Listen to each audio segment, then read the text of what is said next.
एक कंपनी जिसके अंदर बहुत सारे एम्प्लॉयज़ काम करते हैं, अचानक क्या होता है, एक दिन उस कंपनी के बाहर बहुत सारे एम्प्लॉयज़ की भीड़ लगी होती है, बहुत सारे लोगों की भीड़ लगी होती है। कुछ एम्प्लॉयज़ जो उस कंपनी के अंदर काम करते हैं वो आपस में बात करने लगते हैं कि ऐसा क्या हो गया, आज इतना भीड़ क्यों है, आज क्या ऐसा हो गया यहाँ पे। तो जब वो देखते हैं तो एंट्री गेट बंद होता है, उन्हें एंट्री नहीं मिल रही होती है वहाँ पे।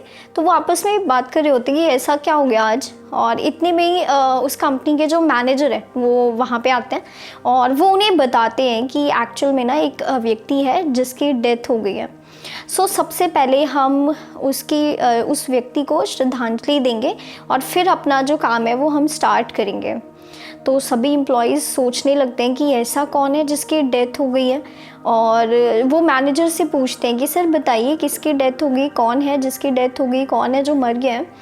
तो जो मैनेजर होते हैं वो कहते हैं कि ठीक है, आप एक एक करके उनसे मिल सकते हैं। सबसे पहले आप क्या करें, आप एक लाइन लगा लें और एक एक करके आप उनसे मिल सकते हैं। अब सभी एम्प्लॉयज़ लाइन लगा लेते हैं और जो पहला जो एम्प्लॉय होता है उस लाइन के अंदर, उसको बहुत ज़्यादा होता है कि कौन ऐसा व्यक्ति है जिसकी डेथ हो गई है। वो दोबारा से मैनेजर से सवाल करता है कि सर बताइए किसकी डेथ हो गई है। तो जो मैनेजर होते हैं वो बताते हैं ये ना वही व्यक्ति है जिसकी डेथ हो गई है, जो तुम्हें हमेशा रोकता था आगे बढ़ने से, जो तुमसे कहता था कि तुम नहीं कर पाओगे, तुम्हारे बस का नहीं है, तुमसे होगा ही नहीं, बाकी लोग कर सकते हैं बट तुम नहीं कर पाओगे, तुम रहने दो, तुमसे नहीं होगा। और जो हर टाइम तुम्हें रोकता था, जो हमेशा तुमसे नेगेटिव बोलता था और जिसकी वजह से तुम अपनी लाइफ में आगे बढ़ नहीं पा रहे थे ना, आज उसी व्यक्ति की डेथ हो गई है। तो जो फर्स्ट वाला एम्प्लॉय होता है वो अंदर से खुश हो जाता है कि अच्छा, ऐसा व्यक्ति जो मुझे हमेशा रोकता था, अगर ऐसा टॉक्सिक पर्सन जिसकी डेथ हो गई तो फिर अच्छी बात है, और हो सकता है फिर तो मुझे मेरे काम में रोकने वाला कोई नहीं होगा, तो मैं बहुत अच्छे तरीके से काम कर पाऊँगा और हो सकता है मेरा प्रमोशन हो जाए, मुझे तरक्की मिल जाए मेरे काम के अंदर। ऐसा सोचकर वो जो फर्स्ट एम्प्लॉय है वो उस रूम के अंदर जाता है जहाँ पे उस डेड बॉडी को रखा गया होता है। उस डेड बॉडी को एक बॉक्स के अंदर रखा जाता है। सबसे पहला जो एम्प्लॉय है वो उस रूम के अंदर जाता है जहाँ पे उस डेड बॉडी को रखा गया है। अब जब पहला एम्प्लॉय से मिलने जाता है ना, देखने जाता है, तो जब वो अंदर जाता है और जब वो उसे देखता है तो वो बहुत ज़्यादा डर जाता है। जैसे ही वो उस डेड बॉडी को देखता है, उसे डरने लगने के बाद वो बहुत रोने लगता है और इतना घबरा जाता है, इतना डर जाता है वो कि वो उस रूम से जल्दी से बाहर आ जाता है। अब बाकी के जो एम्प्लॉयज़ हैं वो उसे देखते हैं कि भाई इतना डरा हुआ क्यों है। तो अब सेकंड जो एम्प्लॉय है उसकी टर्न आती है, वो जाता है देखने के लिए।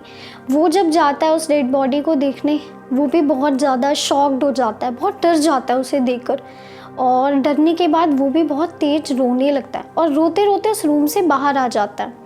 अब बाकी के सारे एम्प्लॉयज़ देख रहे होते हैं कि हो क्या रहा है, ये लोग इतना डरे हुए क्यों हैं, इतने घबराए हुए क्यों हैं, ऐसा क्या देख लिया इन्होंने, ये ऐसा कौन सा वो पर्सन है जिसे देखकर ये लोग इतना डर रहे हैं।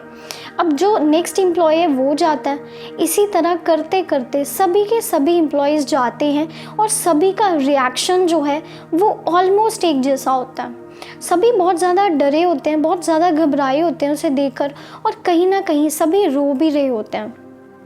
जब सभी एम्प्लॉयज़ मिल चुके होते हैं उस व्यक्ति से, तो जो उनका मैनेजर है वो उन्हें बताता है कि कुछ समझे। अभी मैं आपसे पूछती हूँ कि आप समझे या आपने गेस कर पाया वो कौन व्यक्ति था जिसकी डेथ हो गई।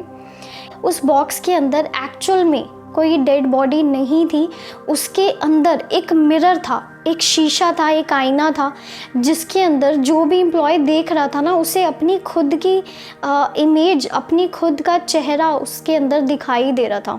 और वो इसलिए बहुत ज़्यादा डरे हुए थे कि वो जो टॉक्सिक पर्सन है जिसकी डेथ हो गई है वो मैं ही हूँ, और ये देखकर वो बहुत घबराए और कहीं ना कहीं बात को समझे और इसीलिए वो रोने लग जाते हैं।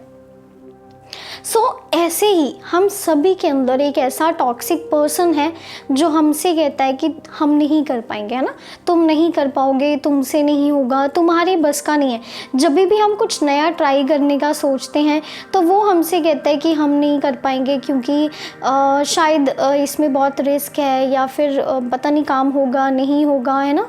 तो वो जो टॉक्सिक पर्सन हमारे अंदर है ना, वो हमें आगे बढ़ने से रोकता है। हम जब भी कुछ नया ट्राई करते हैं या रिस्क लेने से रोकता है वो हमें, जिसकी वजह से हम बहुत कुछ कर पाएँ अपनी लाइफ में, इतना पोटेंशियल हम रखते हैं, बट इसी टॉक्सिक पर्सन की वजह से ना हम कर नहीं पाते हैं जो चीज़ें हम कर भी सकते हैं। हमारे अंदर वो पोटेंशियल भी है, फिर भी नहीं कर पाते हैं उस नेगेटिविटी की वजह से, उस टॉक्सिक पर्सन की वजह से। सो आज हम सभी को ये अंडरस्टैंड करना है कि अगर वो टॉक्सिक पर्सन नहीं होगा या अगर वो नेगेटिविटी हमारी लाइफ में नहीं होगी ना, तो हम भी बहुत अच्छे तरीके से काम कर पाएंगे। जो भी हमारे गोल्स हैं अपनी लाइफ को लेकर, या जो भी फाइनेंशियल गोल्स हमारे हैं, हम उन सभी को अचीव कर पाएंगे। तो हम सभी को उस टॉक्सिक पर्सन को एक्चुअल में ख़त्म करना है। उसे ख़त्म करने के लिए आप क्या कर सकते हैं, आप उसको सुनना अवॉइड करें। आप उसे समझें कि वो आपकी लाइफ में है ही नहीं है, और जब भी आपको ऐसा कुछ नेगेटिविटी मिलती है तो आप उसे ख़त्म करें और बस अपनी जो पॉजिटिविटी है उस पे फोकस करें, और आप डेफिनेटली वो हर चीज़ कर सकते हो जो इस दुनिया में बाकी लोग अचीव कर चुके हैं। और इवन आपके अंदर डेफिनेटली वो पोटेंशियल भी है जिसकी वजह से जो अभी तक किसी ने नहीं किया ना, आप वो भी कर सकते हैं, सिर्फ और सिर्फ पॉजिटिविटी के साथ और 100% सेल्फ बिलीव के साथ, सेल्फ कॉन्फिडेंस के साथ, राइट। सो अपनी लाइफ में पॉजिटिविटी को अट्रैक्ट कीजिए और उस टॉक्सिक पर्सन को हमेशा के लिए ख़त्म कीजिए, ताकि आप अपनी लाइफ में आगे बढ़ पाएँ और अपने हर एक ड्रीम को पूरा कर पाएँ। All the best.